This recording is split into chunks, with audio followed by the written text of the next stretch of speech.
Hello and welcome to Funny Science Fiction, the live edition.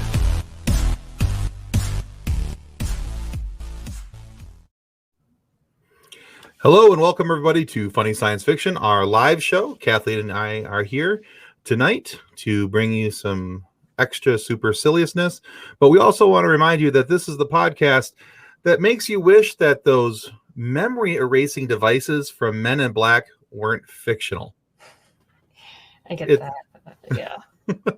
All right. But before we get into tonight's show, we need to say thanks to our show sponsors, River City Teas and Level Up Lightsabers. Let's watch a quick video for each. All right. Here's River City Teas. With over 700 designs to choose from, River City Teas has something for everyone. Need some new nerd merch? River City Teas has you covered. Need funny or sarcastic designs? River City Teas has you covered. Are you looking for a new logo or custom design? Whether you need 1 or 100, River City Teas has you covered. With multiple colors and options for each and every design. With things to choose from like shirts, hoodies, phone cases, coffee mugs, and so much more. Be sure to follow River City Teas on Facebook and Instagram. If you do, you'll get the latest on designs and information about upcoming sales. River City Teas. Let's make a shirt together.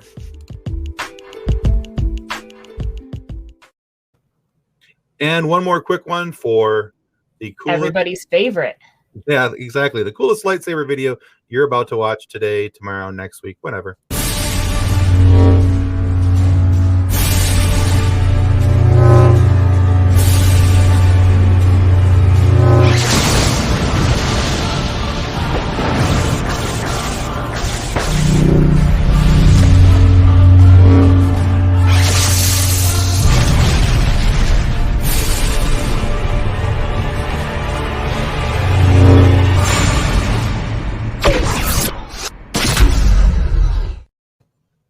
I love that one. Yeah, it's still cool. Always fun to watch. All right. So, yeah, that's River City Teas and Level Up Lightsabers. And thank you, Facebook user, for saying River City Teas is the best. I agree. They make fun stuff. I'm wearing one of their shirts. Can't really see it. It says home with a mission. I am also wearing a River City Teas t-shirt. There you go. I will not be an asset physically. I have a podcast body. There you go. I love my shirt. All right, yeah, and remember, if you're commenting through StreamYard, whether on Facebook, there, make sure that you give Facebook the authorization to use your name. Otherwise, we just get to see you as Facebook user. And although we love Facebook user, we love knowing your names as well.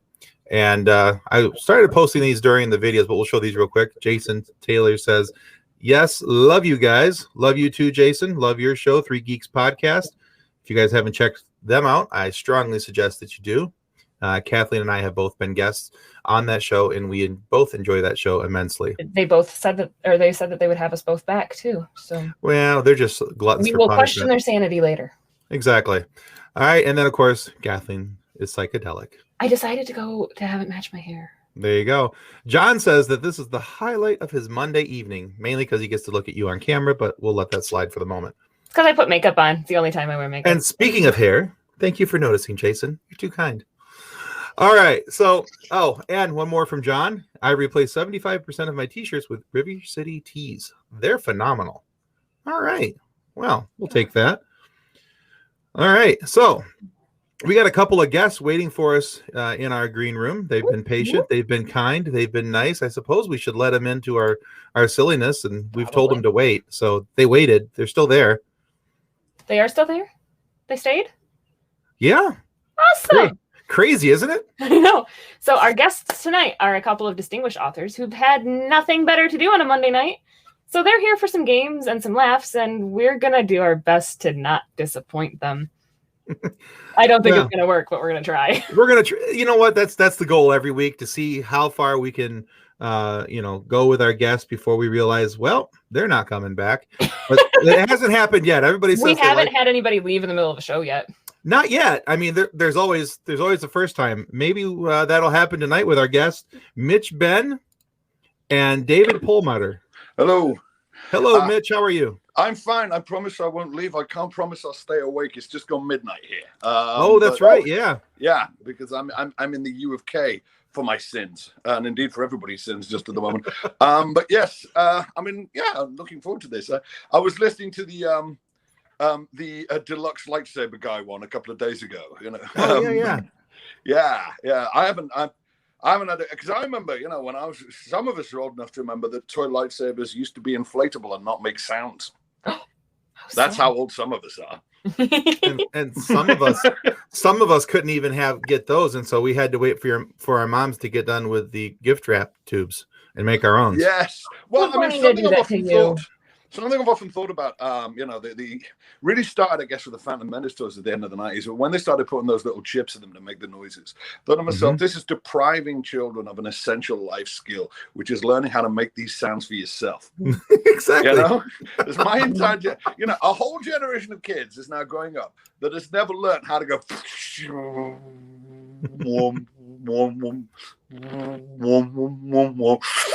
And it's very important to do slurp when you switch it off. Oh, of course. Exactly. Well, you got to have that noise. Yeah, exactly. Mitch, TIE Fighter kind of hurts. The TIE Fighter noise is kind of hard on the larynx. Yeah. That was impressively good, though. This might be my favorite thing so far. All right. Mitch, by the way, John wants to say that he loves your shirt. We always need more guitars. The weird thing about this shirt, this I need more guitars t-shirt, I can't figure out why only the Gretsch is a lefty. they're all right-handers except for the Gretsch. Why would you have all these guitars and then got one left hand? It's very weird. Anyway, never mind. I wonder if I have genuine. I was talking about this with an old friend of mine on Facebook. Facebook is so weird. The only one of my old school friends. I'm born and raised in Liverpool. And I currently live in London. I'm kind of ethnically Scottish. But the only one of my old school friends I'm in regular contact with lives in North Carolina because it's the Facebook age, So, and he was kind of the guy who taught me to play guitar when we were kids. So, hi, Bill, if you're out there. But we were having the "How many guitars do you have?" conversation on Facebook, and I realized I do not know. I do not know. More than 10, less than 30. I do not know, but they all serve a purpose, And I don't just buy any guitar like the look of. They're always filling some kind of gap in the arsenal, so something which is not yet covered by the dozens that I already have. But yes. Somehow, for some reason, I see John at home taking notes. This is how I can argue that next guitar with Kathleen. Yeah, he's gonna need a bigger house. There you go. All right, so hey, Mitch, before David joins us here, let's talk a little bit about your books in general. What made you want to be an author, and what do you like to write about? I've kind of always wanted to be. It's one of the because I do a lot of different things. I've been a stand-up comedian in Britain since the 90s. I did a lot of radio comedy. I was on quite a big deal comedy show on BBC Radio called The Now Show for about 17 years. I've done proper acting and everything. Just one of the few things I do which is actually fulfilling a boyhood ambition is writing science fiction novels. Okay. Everything else is kind of stuff that I turned out to be quite good at that I kind of got distracted into. But the sci-fi novels is something I genuinely always wanted to do as a kid. And to be perfectly honest, it never occurred to me that it would be anything other than sci-fi. I'd probably be making a lot more. I have a comedy friend, a guy for the comedy circuit in Britain called Martin Billingham, who got off the comedy circuit just as I was getting into it because he started writing very successful detective novels. And he's making so much money on those because that's where all the money is. It's in writing detective novels and everything. And so if to a certain extent, I kind of wish that I had something like that in me because it would be a hell of a lot more commercial. But instead of which, I write this sort of esoteric, whimsical sci-fi. Particularly kid-friendly, esoteric, whimsical sci-fi, because I guess that's just what comes out when I start typing. You're not really consulted about that. You know what I mean?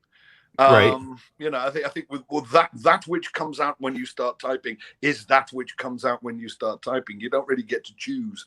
But I've had this bizarre kind of roller coaster thing with my writing, which is, as those people who follow me will know, that I wrote I was commissioned by a sort of a reputable publishing house here in Britain back in like 2011 to write a sci-fi trilogy, and I wrote the first two, and then they dropped me and didn't publish the third one. So I found myself in this sort of bizarre sort of wilderness, and it took me really 6 years to get it moving again. I had like 6 years of dead ends and false starts trying to get it moving again, and it's all up and running again now, and has been since the end of last year. All 3 books are now out. I'm supposed to be working hard on a 4th, which is not part of the trilogy. It's a whole new show, a whole new book, whole new story. What I'm actually doing at the moment is because now I'm putting these out myself.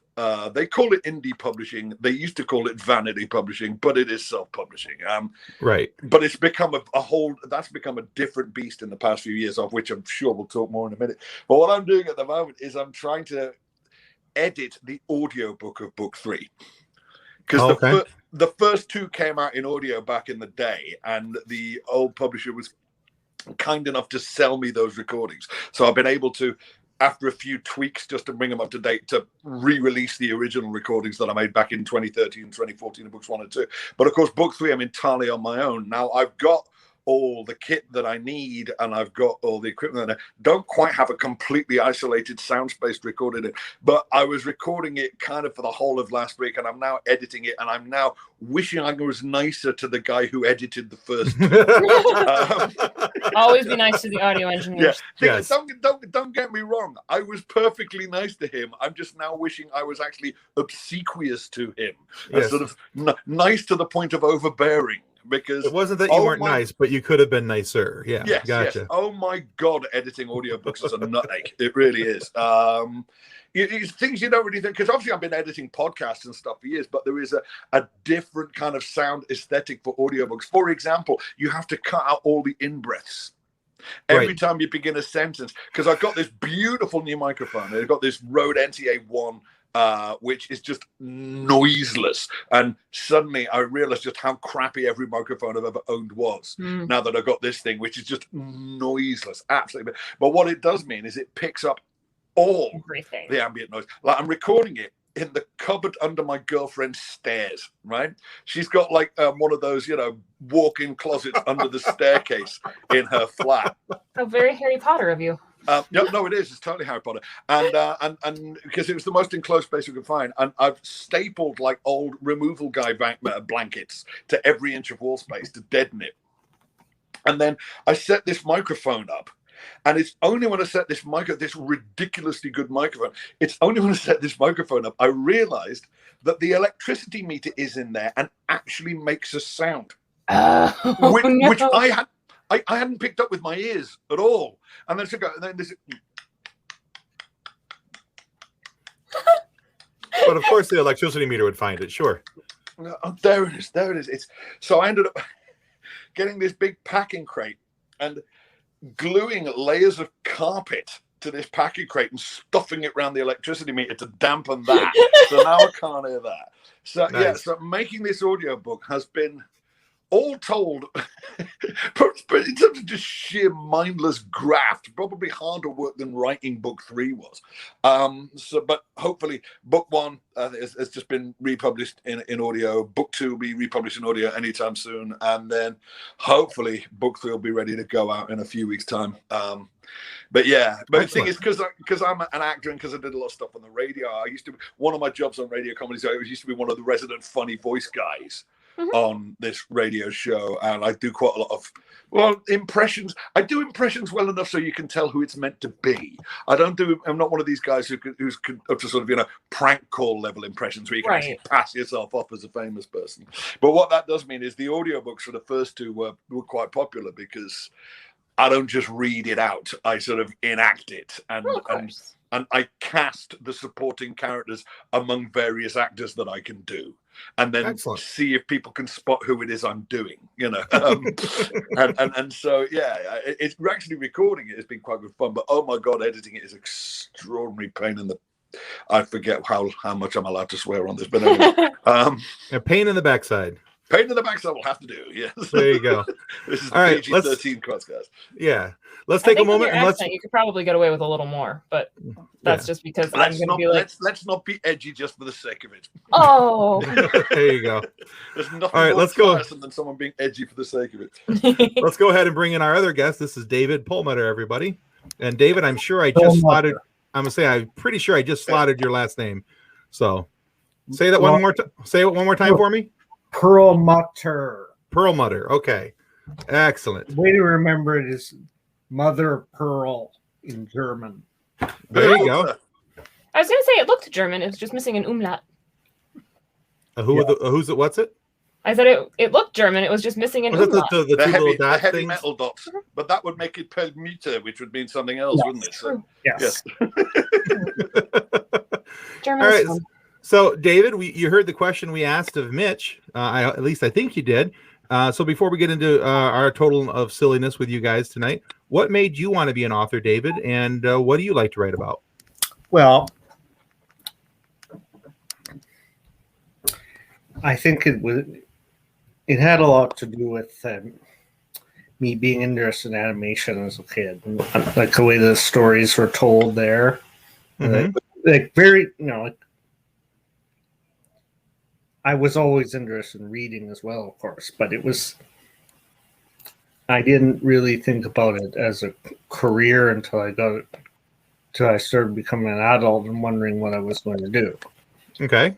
I mean, my other job is being a historian of animation. I read 2 books so far oh, about wow. animation. So like they say, you write what you know. So it's a lot of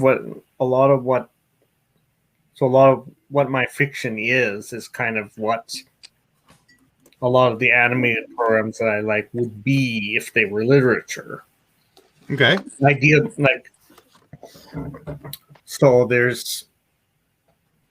I dabble in like a lot of things, a lot of types of prose fiction that weren't really considered to be prose fiction until fairly recently, like superhero narratives and All right. heavy humor comedy stuff, obviously, as I'm on this show. And a lot of thought and consideration put into the idea of what animated cartoon characters would be like if they were fully rounded individual people as we are in the real world, Okay. and what sort of consequences there would be. All right. I like that. And also doing sort of the kind of narratives and ideas that would be animation if they were on a screen and not on paper. Okay. Well, very good. All right. So, in a few moments here, what we'll do is we'll circle back to what you guys are writing, and we're going to give you guys a chance to talk a little bit more about your books and tell people where they can find your books and all that kind of stuff. So, that hopefully, after people have gotten to know a little bit about you and see the silly side of you, that hopefully they'll want to go buy some of your books and read up on those things. That's our hope, anyway. Yes, I hope so too. All right. So, should we play a game? We have a game. Oh, yeah. I like games. All right. Games. All right. So, for tonight's festivities, since we have authors among us, I have never claimed to be an author, nor will I ever claim to be an author. I just talk a lot. That's what I do. So, since you guys, he just says them. that's going to be on my headstone. He talked a lot. But since you guys are here tonight with us, we thought that we play a little bit of game that has a little bit to do about writing. And so we're a silly show, and we thought what better way to include some silliness into our show with writers than to have some fun with Mad Libs. Okay. So these are science fiction and superhero-based Mad Libs. I'm going to ask you guys, and we'll have you guys go one at a time. And I'm going to ask you for whatever it is that they ask for on the sheet. You'll tell me what it is, and then we'll read the Mad Lib back and see what kind of silliness we get into. Sound good? Yeah. Yeah, I'm not entirely sure what Mad Libs is. This may not be a British thing. Oh, Okay. It's All an right. American. It's an American word game thing. Right. How does one play Mad Libs? So how we do it is there's a story that they've written, and this first one has 11 empty spaces, and I will ask you for a name, an adjective, a verb, a silly sound or word, and so you just tell me the first thing that pops into your head when I ask for whatever it is. Gotcha. And then when you're done, I fill in all the spots, and we go back and we read it over to see exactly how silly of a story we have written up based on what the Mad Lib told us to do. Okay. Good.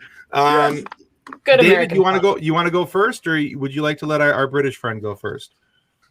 I can go first and then go on. All right, you're going to show them how it's done. All right, I like this. Let's do it. All right, so this first one is about Star Wars. So for space number 1, I need a name.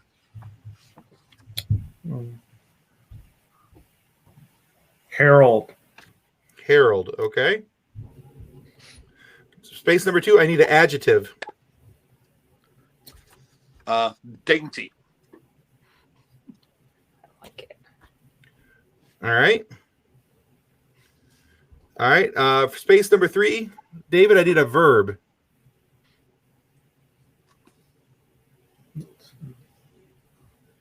Swam.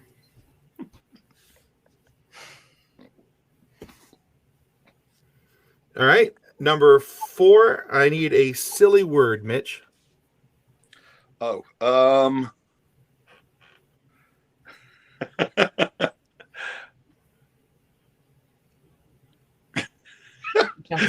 hang on.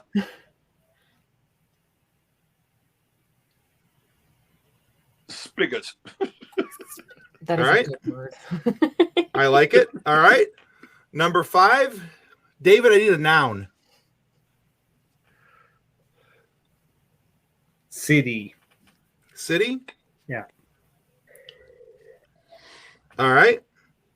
The 6th one, I need a plural noun, Mitch. Bricks. Okay. The 7th one, we need David, I need a verb that ends in ed. Edited. Okay. Seems appropriate for our conversation so far tonight. All right, Mitch, need another verb? Just a regular old verb. Triangulate.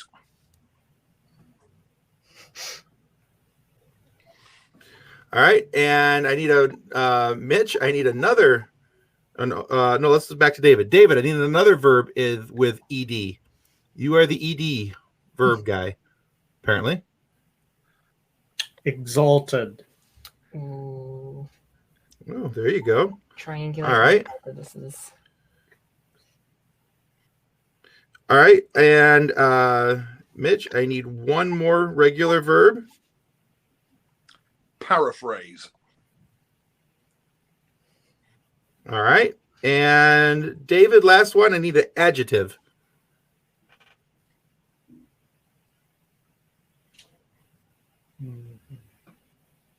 Bright. Okay. Here we go. Let's see how good, bad, or indifferent we did with this. All right. Darth Harold looked at his master while his dainty breathing filled the room. He was told to go swim everything of the planet Spigot.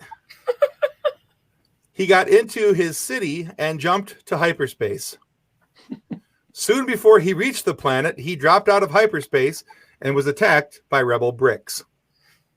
He edited them off and continued to the planet's surface. He landed and confronted more opposition, slicing it down with his triangulate, and he used the paraphrase to choke another rebel, then exalted him aside. He finished off all life on the planet with a bright laugh. Oh, the stories of Darth Harold.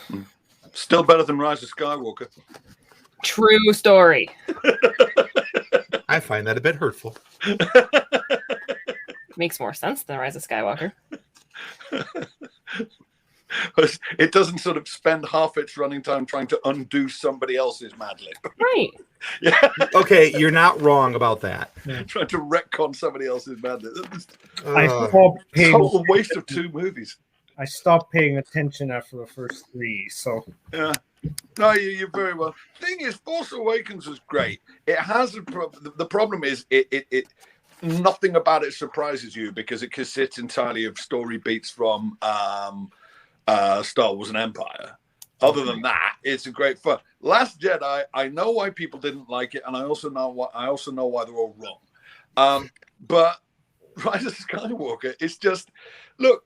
If you're going to give Rian Johnson complete carte blanche to do whatever he wants with his movie, then haven't you essentially obliged yourself to respect whatever he does in his movie when you come to do the next movie? But instead of that, they literally waste half the runtime of Rise of Skywalker undoing everything either ignoring or dismantling everything Rian Johnson put into The Last Jedi. And it just, I don't know, it feels like, considering he's meant to be such a control freak, it feels like, did JJ actually read the script of Last Jedi before it went into production? Because if you don't like any of Rian Johnson's ideas, the time to tell him is when he's written it, not after you've spent $200 million making it. That's the time at which you say, actually, Ryan, we don't think we're going to do any of this. Unfortunately, you're not wrong. Screenplay in. You're not wrong. Bizarre. Utterly the bizarre. one thing I find interesting of people talking about these ongoing developments in the franchises, they talk about it as if, it's almost like they're talking about the Star Wars Star Trek debate. It just it's almost like saying that Nietzsche was a better philosopher than Heidegger. Yeah. And I try to do the all Star Wars is Star Wars and Star Wars is valid, except for 9. 9 is not Star Wars. So for me, I find points in each that I like. There are things of each movie that I don't like. I'm an old true blue Star Wars fan, and I've often said in these shows that Star Wars is like my marriage. It's been there for me, good times and bad, sickness and in health. It's always there. Well, Empire Strikes Back is still my all-time favorite movie. Oh, totally. Will always be my all-time favorite movie. And I've openly said too, there have been times when I hated The Last Jedi when it first came out. Absolutely despised it. I've actually grown to like the movie. And the more I watch it, the more I like it. There's a lot of really strong storytelling components to that movie. Not only between that and the way it was shot, it's actually quite a good movie. However, with all that being said, I still don't like that they marry Poppins and Leia back into the ship. No. That's always going to be a problem for me. And I will never like the fact that Luke was the Onceler from the Lorax. I've said it before, I'll say it again. Come back tomorrow, I'll tell you more about the Force. So, Which, I mean, he did kind of learn from Yoda. Well, this is it. I mean, it's like it's sort of becoming a miserable old hermit living in a planet the arse end of nowhere seems to be fairly much the standard play when things go wrong for a Jedi. It's not like it was entirely unprecedented. But I don't know. Right. I think it's. I mean, for me, it's not a point of the respective merits of the movie. To me, it's just a really weird way of going about doing a trilogy. To say to somebody who, because I know originally it's meant to be 3 different guys. I know originally Part 9 was meant to be Colin Trevorrow, and then they fired Colin Trevorrow when that kids movie came out, died on its ring, and so so JJ comes back in to take over part of it. But it's just a really chaotic way of doing a trilogy. It's just. Like I say, if you're going to give somebody else carte blanche to do whatever he wants with part 2, then you presumably, like I say, as far as I'm concerned, you've obliged yourself to go with whatever he introduces for part 2, whether you're in the right part 3. It's just really bizarre to come back in the right part 3 and go, actually, no, forget all of that. Right. If you're going to do it as a group project, do it as a group project.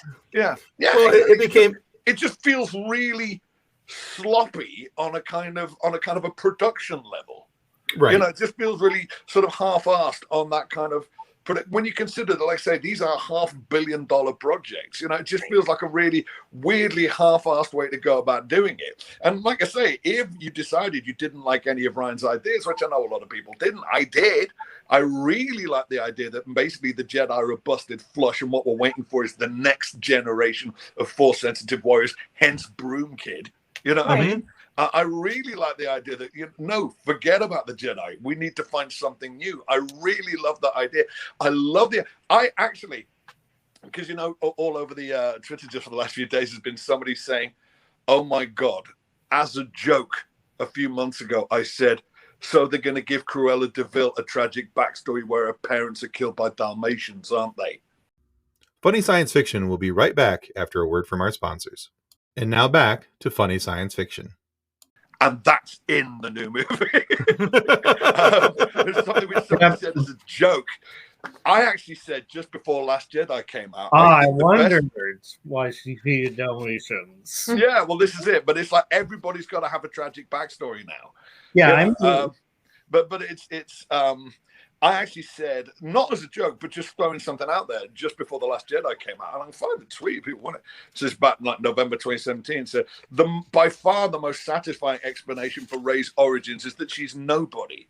That she's nobody in particular. That her parents were a bunch of meth heads who sold it to Simon Pegg to pay off gambling debts, then went straight around to their dealers and their dealers and overdosed. You know what I mean? And that's why they never came back. And then because one of the things I liked about the notion of Jedi as proposed by the original trilogies, that it's some kind of standard of strength and purity to which anyone might aspire. And then in the prequel trilogy, they bring in midi-bloody chlorians, and suddenly it's something you're born with or you're not. So it goes from being a Buddhist notion to essentially almost being a fascist notion, And I really like the idea that it's something you can learn, and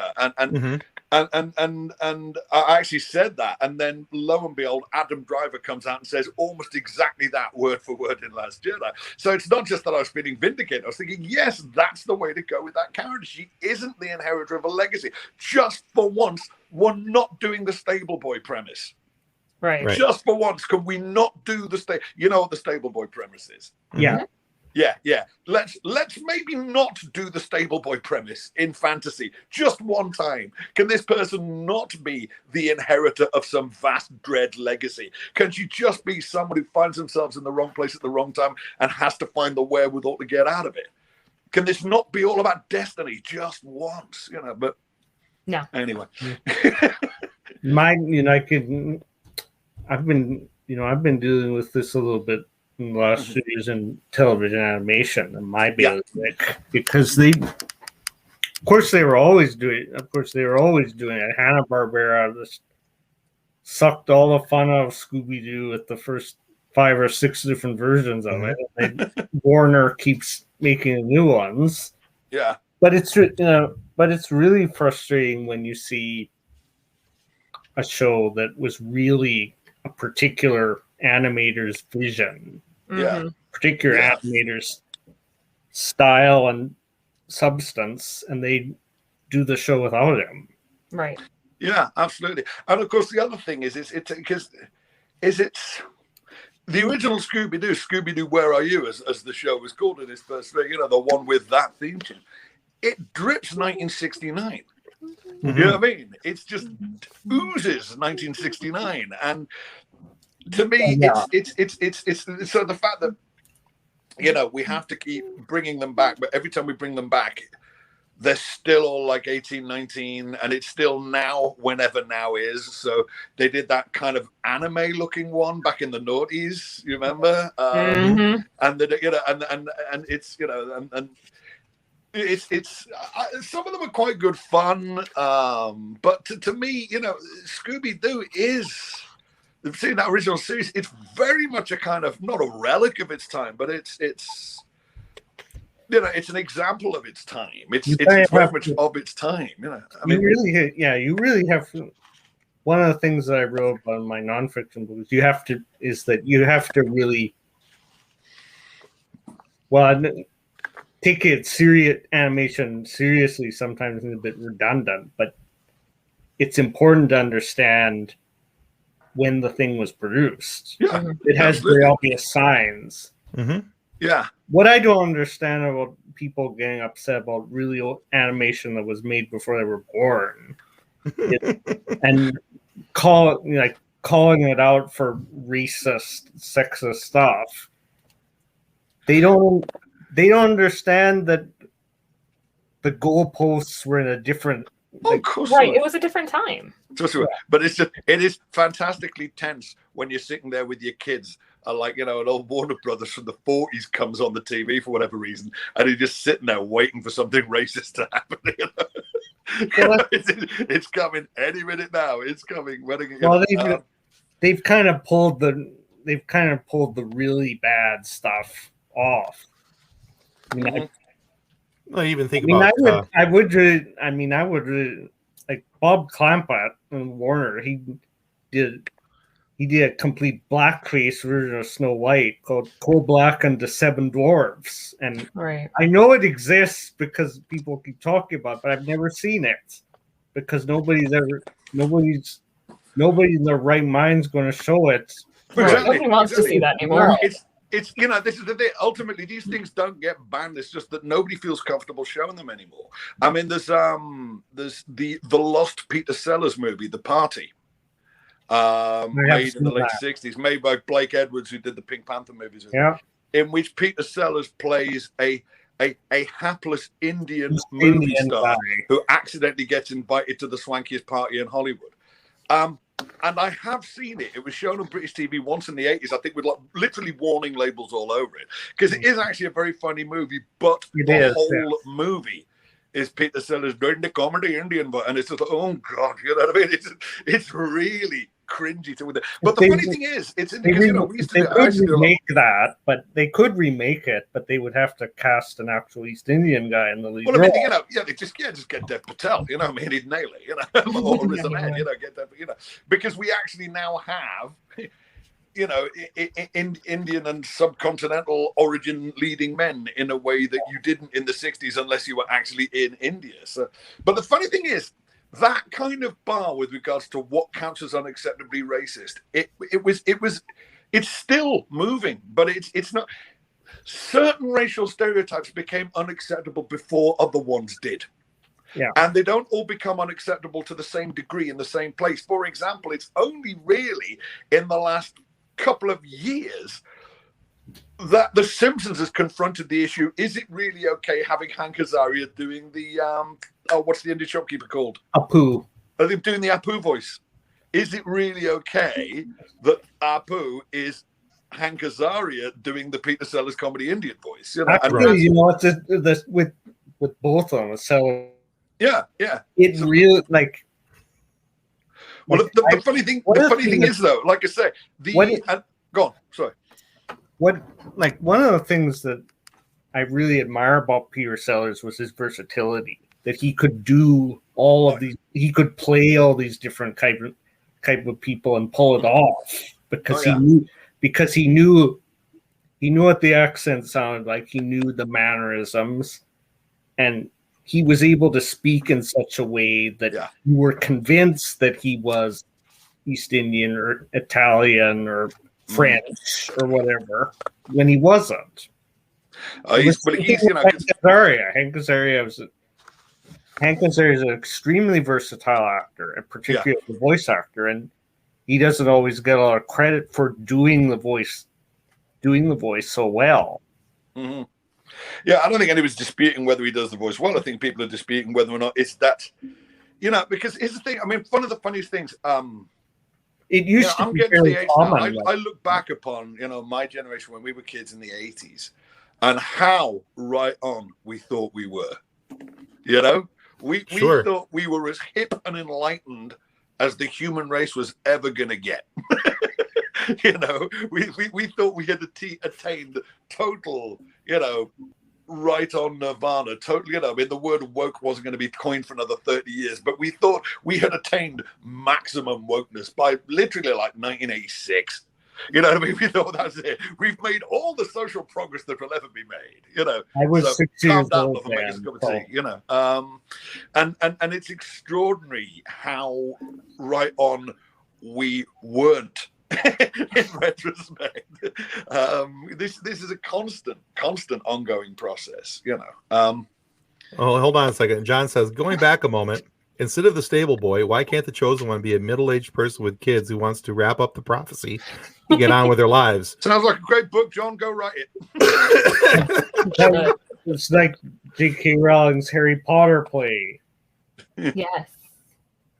Yeah. What is that one? What a cursed child. The Cursed Child. Yeah, a Yes. friend of mine's in it. I haven't seen it. But the friend of mine who's in The Cursed Child, right, is an old university buddy of mine. His acting name is not his real name. It's David Mara. And to my utter joy, when I sat down to watch the 4-hour Snyder Cut, found out that he'd been edited back into it. Oh. He's the truck driver who nearly kills Iris West.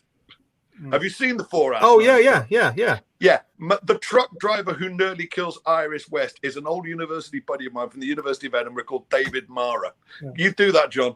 And he had no idea. He remembered filming it back in 2016 or something. Mm-hmm. And he didn't know that he wasn't in the the Joss Whedon cut, nor did he know that he'd been put back into the Snyder cut. So I messaged them on Facebook. Well, guess who just got edited back into Justice League? Oh, that's cool.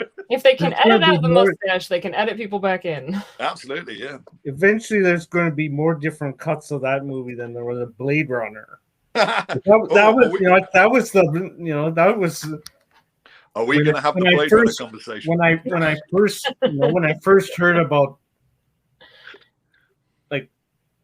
it's a fairly recent phenomenon for the producer and the director have different cuts. Well, that's not a recent phenomenon. What's a recent phenomenon is getting to see the alternative cuts. You go back to stuff like everything Orson Welles did after Citizen Kane got butchered, but the point is we never got to see his versions. Studio system, in the studio system, the directors were employees and the producers were the bosses. So But that's what's new. It's not that the movies are existing in different versions. What is new, or what really started with the release of the director's cut of Blade Runner in '92, is that we are getting to see the different versions. That's what's new. I'm all for the different versions of whatever gets me less Jared Leto on the screen. I'm all for it. And also, I think it's You hurt my emo heart. the director. He's the same age as me. Can you believe that? Anyway. Started with Andrew Saris in the 70s talking about the director as auteur. Yeah. It's really, that's when the director started to be taken seriously. And that's when you start seeing people talking seriously about what John Ford did, Orson Welles, Alfred Hitchcock. The auteurial theory kind of came in through Kaiju cinema out of France, didn't it? In Yeah. the 60s. But Truffaut and Godard and what I think has started happening in the 80s. Those guys were critics before they started making movies, so they understood what they're talking about. Mm-hmm. They said, "I've seen enough movies now that I know how to make one of my own," and they started making their own flicks. Exactly. Well, I think one of the differences that is with the sort of the 80s into the 90s, when you start to have directors of mainstream movies who acquire the kind of personal profile that they can start to swing their weight about a bit. Mm-hmm. It's the fact that Ridley Scott after Blade Runner, if anything, only is enhanced his reputation. The weird thing is, are we gonna have the damn? I always end up talking about Blade Runner every interview I ever do. Because I am weirdly, I'm actually a bit weird about Blade Runner. But it's just I don't like it. I understand. I've spent a long time studying the history of show business in all its form. It's very it's a fascinating and treacherous an area of absolutely of study as like the Roman Empire, medieval England, or something like that. Because there's the same sort of almost betrayals and the same degree of brutality. I can add a level to the Blade Runner conversation. Oh, let's have it. tyranny. I've never seen it. Okay. All right. Show of hands. The other three of us. All right. Let's get one vote each. Which version of Blade Runner should Kathleen see if she's going to go see it? You have to start with the original. You got to start with the original. It's not even up for discussion. 1982 theatrical? 1982 theatrical cut, yeah? Which version of the original of the first movie? 82 theatrical cut, 92 director's cut, or 2007 final cut? Which of those do you think Kathleen I think you watch them. I think you watch them in order. I think you start with the original and you work your way through. It's the same way that I did it with Star Wars. I mean, you watch the original with the Lucas. See, for you, everything goes Blade Runner. For me, everything goes Star Wars. Right. David, I watched the originals and then work my way through the Lucas rehashes. But it's the first movie exists in three distinctly different versions, all of which are available at any given time. There is the 1982 theatrical cut with the voiceover and the happy ending and no unicorn. There is you should be read Do Androids Dream of Electric Sheep by Phil. Yeah, that's true. Yes, you could start with the source novel. Although it doesn't like. But the thing is, the first movie has never really been done accurately in the movies. He said no, done it a couple of times, but they really they changed the name because they thought Total Recall was better than We Can Remember It for You Wholesale, even though the story title for me sounds a lot better. Well, think about and they just did it again with The Man in the High Castle. Obviously, think about. I mean, has there ever been a faithful Philip K. Dick adaptation, like a really faithful? I don't think he's just so trippy. He's just so trippy. If you threw everything from one of Philip K. Dick's books at a screen, I think audiences might have difficulty taking it seriously because he's so trippy. Yeah, you know what I mean. Mm-hmm. Yeah, it's always kind of been a problem with Hollywood. Isaac Asimov once was one. So the comment that Tim had up on the screen. Yeah. The last one of John claiming he does not know this woman. Okay. He's been married to me for 6.5 years and hasn't said I should watch the movie. All right. Well, look. Okay, I will put my oar in right now. Think about the first movie. It exists in three substantially different versions. There's also a couple of minorly different versions. Like there was a work print which came out before it was released. Don't worry about that. That doesn't really count as a version. It's been officially released in three different versions. There's the original 1982 theatrical cut. There was the 1992 director's cut, and there's the 2007 final cut. They're all part of the DVD set. Yeah, if you get the DVD, but the thing is, it used to be that the original version was actually really difficult to get hold of. It's actually far easier to get hold of now than it was. I mean, I think you can actually get the original version on various streaming and download services. But the thing is, I'm a bit of an outlier in that not only do I like the 1982 theatrical cut best, I actively dislike the two more recent versions. Okay. Because they throw in without spoiling it for Kathleen, it introduces the mythical beast and the subsequent is he or isn't he dilemma. Okay. Right. Which is total BS and wasn't in the movie when they made it. And to my mind, if you start... The one thing I really liked, there was lots of things I really liked about Blade Runner 2049. I like the way that it got around the fact that time had almost caught up to the first movie by the time they did the sequel.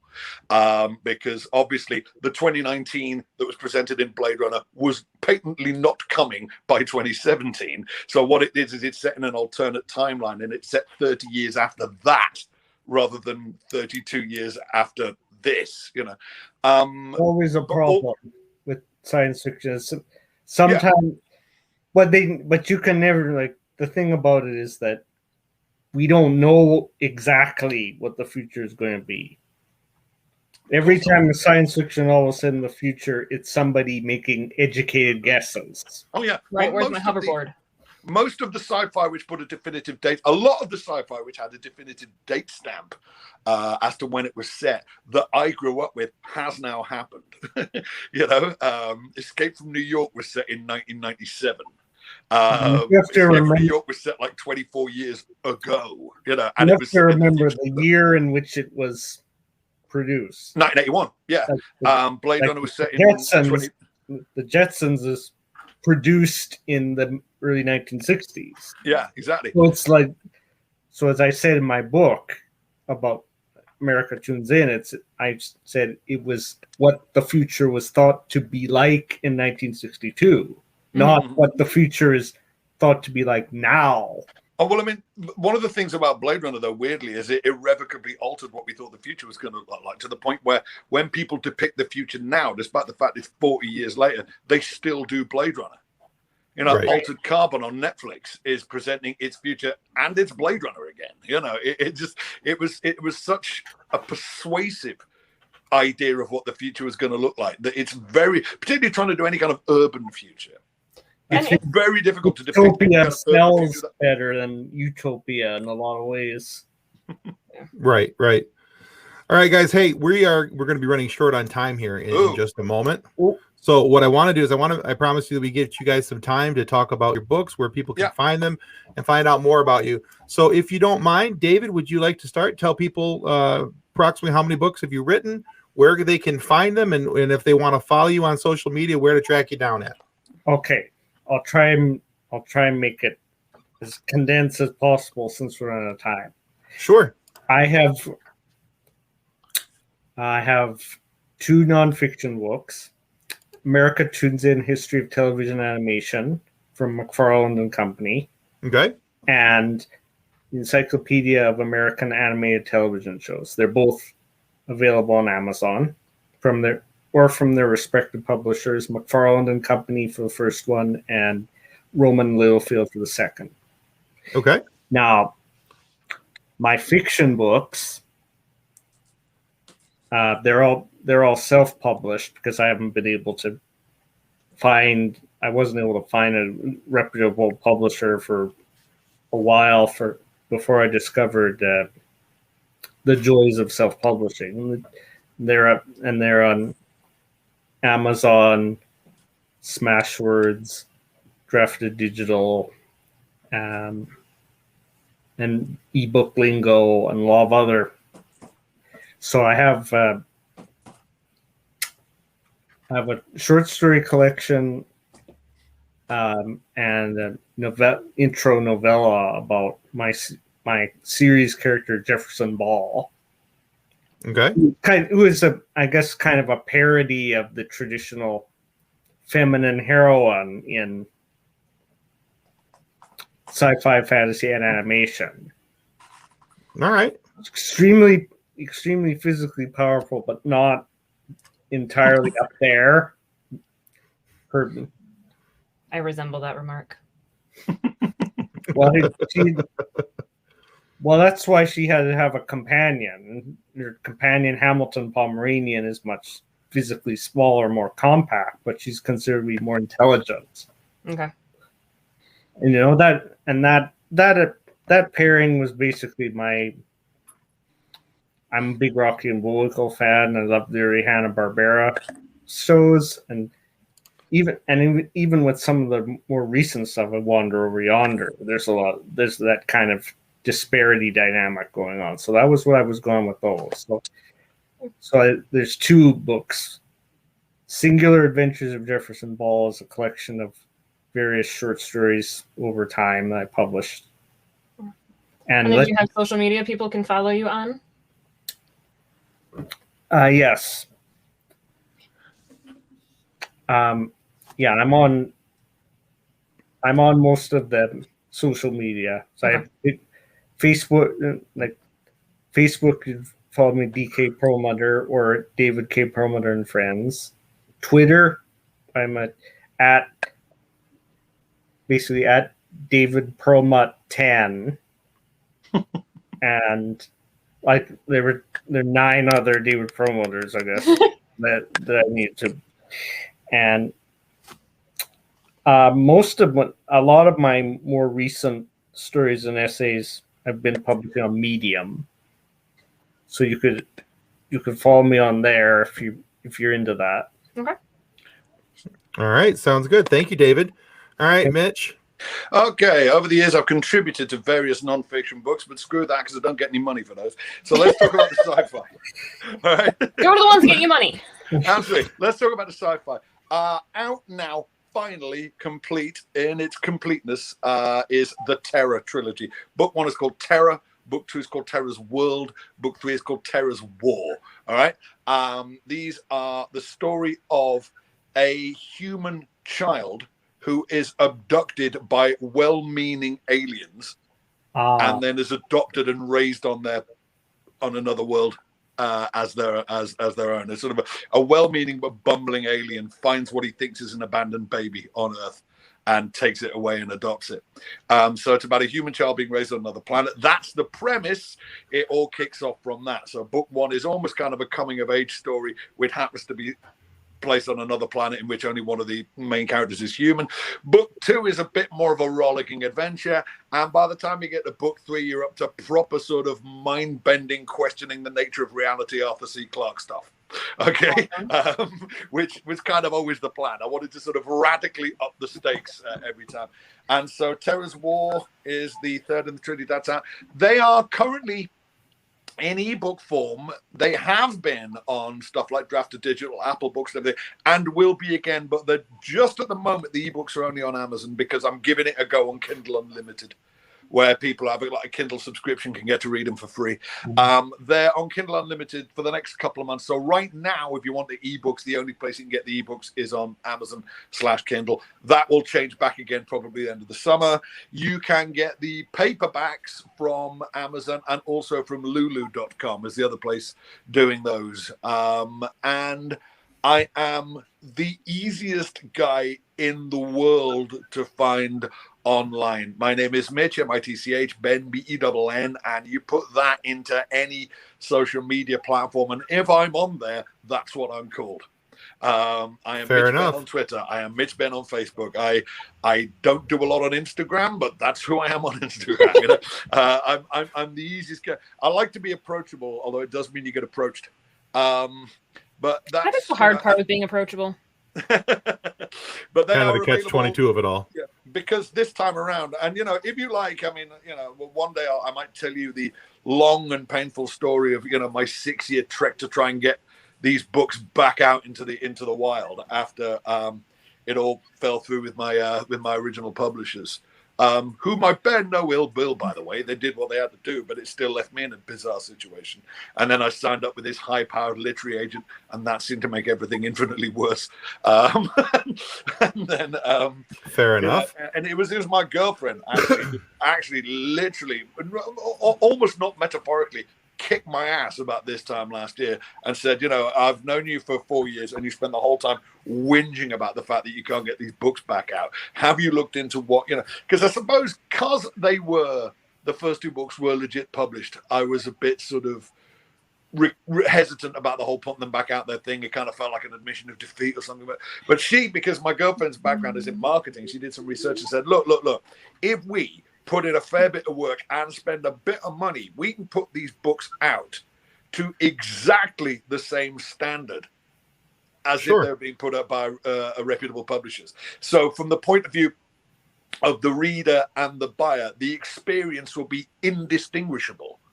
Yeah, self-publishing is not what it used to be. It's a completely different beast. Completely. That's what I need for my fiction, because you know I've been totally DIYing it this whole time. Well, for what it's worth, my girlfriend Leslie is currently overseeing the marketing for another indie publisher. So give us an email via the guys, and I'll see what her schedule's like. Because she's been transformative in this whole process. She really has. Leslie, she's been amazing. Really, kicked me back into gear. And I'm loving I mean, you know, I got the artwork. I was never that happy with the artwork on the old editions. I love the artwork on the new editions. They've got a real old school, almost pulpy kind of sci-fi look to them, you know. And my new novel, which I'm currently working on, which I hope to have out by the end of the year, is a dystopian YA fantasy called Rome, the City That Walks. That's ROAM, the City That Walks. And that will be out hopefully this November. All right. That's all I really want to say about that. All right, got excellent. nothing to do with the trilogy. It's a completely different story. So Fantastic. yeah. All right, guys, we got just a couple seconds left before we can get out of here.